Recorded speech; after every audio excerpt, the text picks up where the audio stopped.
Pemirsa Ramadan Karim, rahimakumullah. Bagaimana cara Allah mentamsilkan tentang mukjizat Al-Quran? Yang pertama, dalam Al-Quran Allah berfirman, "Lau anzalna hadzal Quran." Sekiranya Al-Quran ini kami turunkan ala jabalin, terhadap gunung, la ra'aitahu khasyi'an mutasaddian min khasyatillah. Maka kalian akan menyaksikan, kalian akan melihat bagaimana gunung-gunung itu ketakutan. Mereka khudu. Mereka itu sangat kagum terhadap Al-Quran. Mereka itu sangat takut terhadap Al-Quranul Karim. Pada firman Allah yang kedua, dalam ayat yang berbeda, Allah juga mengatakan, walau anna Qur'anan, kalau ada suatu bacaan, suyurat bihil jibal, yang dapat membuat gunung-gunung jadi berguncang, gunung-gunung jadi terbelah, au qutti'at bihil ard, atau bumi karena bacaan itu menjadi terbelah, kata Allah. Ya. Bumi jadi terbelah, qutti'at bil ard, au kullima bihil mauta, atau orang yang sudah wafat jadi bisa berbicara, jadi pengen berbicara. Maka ketahuilah bahwa Qur'anlah yang dimaksud dengan kata-kata dan kalimat itu atau kalam itu. Balillahil amru jami'ah. Semua ini adalah perintah Allah Subhanahu wa taala. Mengapa Al-Qur'an dapat mengguncangkan gunung? Mengapa Al-Qur'an dapat memecah belah bumi? Mengapa Al-Quran dapat membuat mayit yang sudah wafat ya dapat berbicara? Itulah kehebatan yang luar biasa yang ditamsilkan Allah dalam Al-Quran. Bahwa Al-Quran itu adalah kalamnya Allah. Kalau Allah berkalam, maka itu adalah bagian yang tak terpisahkan daripada Allah Subhanahu wa taala itu sendiri. Karena itu memuliakan Al-Quran. Memuliakan Al-Quran itu adalah bagian yang tidak terpisahkan dalam membentuk kemukjizatan Al-Quran itu sendiri. Makanya orang Islam menjadi marah. Kalau ada orang-orang mencoba membakar Al-Quran, marah. Kenapa? Bahwa dalam Al-Quran itu adalah kalamullah, walaupun itu yang tertulis. Tapi Al-Quran yang sesungguhnya adalah fi sudurin nas, yang ada dalam hati manusia. Beribu-ribu, berjuta-juta mushaf Al-Quran dibakar. Bagi kita umat Islam sebenarnya kalau secara akal sehat tidak ada masalah. Kenapa? Karena Quran yang sesungguhnya bukan yang tertulis dalam mushaf itu kan tinta, itu kan catatan. Tapi bagian daripada upaya membela Al-Quran sebagai bentuk keberimanan kita, membela itu adalah bagian yang tidak terpisahkan. Kalau ada Al-Quran dibakar, umat Islam pasti marah. Marahnya itu adalah bagian dari perintah Al-Quran bahwa mereka harus memuliakan karena itu bagian dari keberimanan umat Islam. Tapi secara hakikat Al-Quran itu yang sesungguhnya sekalipun beribu-ribu Quran itu dibakar, Al-Quran tetap akan abadi. Di mana abadinya? Fi sudurin nas. Al-Quran yang dihafal oleh para hufaz itu pun bagian dari mukjizat.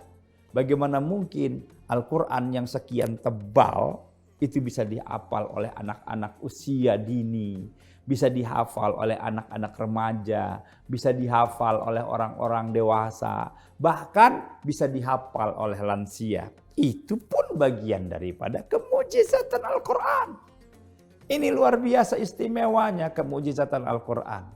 Karena itu kita yang menjalani hidup dan kehidupan ini, seyogyanya menjadikan kemukjizatan Al-Quran ini abadi dalam keseharian kita.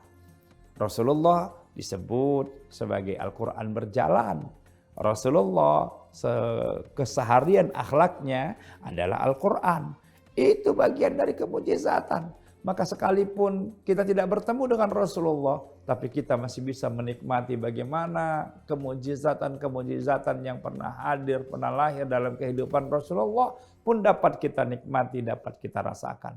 Seharusnya apa yang pernah dialami oleh Nabi ketika mula-mula diturunkan wahyu kepada Rasulullah, terjadi getaran hebat dalam diri Rasulullah. Rasul sampai menggigil kedinginan, minta diselimuti oleh Khadijah, istri beliau yang tercinta. Masya Allah, ini menunjukkan bahwa kemujizatan Al-Quran itu mampu bukan cuma menggetarkan gunung, bukan cuma mampu membelah bumi, bukan cuma mampu menghidupkan ataupun membuat orang yang sudah wafat dapat berbicara, tapi lebih dari itu, Al-Quran dapat mengguncangkan jiwa-jiwa seseorang. Berapa banyak Jeffrey Lang, guru besar matematika di Amerika, berguncang batinnya ketika berusaha untuk mengobrak-abrik Al-Quran, justru batinnya yang diobrak-abrik oleh Allah Subhanahu wa Ta'ala dengan mushaf Al-Quran ini. Berapa banyak para peneliti tentang Al-Quran yang non-muslim tiba-tiba digetarkan hatinya oleh Allah Subhanahu wa Ta'ala ketika menemukan kebenaran di dalam Al-Quranul Karim. Dan itulah kehebatan Al-Quran, mampu menggetarkan hati siapapun yang membacanya, mampu menggetarkan hati siapapun yang menatapnya, mampu menggetarkan hati siapapun yang mendengarkannya. Tak terbayang oleh kita. Namun mengapa kita tidak bisa merasakan kemujizatan itu hari ini? Yang pertama, karena kita tidak serius dalam membaca Al-Quranul Karim. Karena kita tidak sungguh-sungguh dalam menjadikan Al-Quran ini bagian dari mukjizat kehidupan kita. Sekiranya setiap kita mau melakukan ini seperti yang pernah dilakoni oleh para sahabat-sahabat Rasulullah, seperti yang pernah dilakoni oleh para ulama-ulama terdahulu, pastilah kita akan mendapatkan kedahsyatan energi mukjizat Al-Quran. Dan yang harus kita pahami, mukjizat Al-Quran ini pun berlaku bagi kita ketika kita menghadapi ajal kematian kita. Al-Quran punya janji setia kepada kita. Siapa saja yang dalam kehidupannya sepanjang hidupnya bersahabat akrab dengannya, Al-Quran membuat MOU tersendiri dengan orang yang gemar membaca Al-Quran. Apa MOU-nya? Al-Quran akan menemani seogok mayat sampai ia bertemu dengan Tuhannya. Itu adalah keabadian mukjizat Al-Quran. Orang yang membawa Al-Quran dalam hidup dan kehidupannya, ia senantiasa akan mendapat pertolongan dengan syafaat Al-Quran. Dan syafaat Al-Quran itu sangat dahsyat, karena syafaat Al-Quran mampu menghindarkan orang dari hantaman api neraka jahanam. Mampu membela orang-orang yang dulu membelanya sepanjang hidup di dunia supaya ia tidak disentuh oleh api neraka.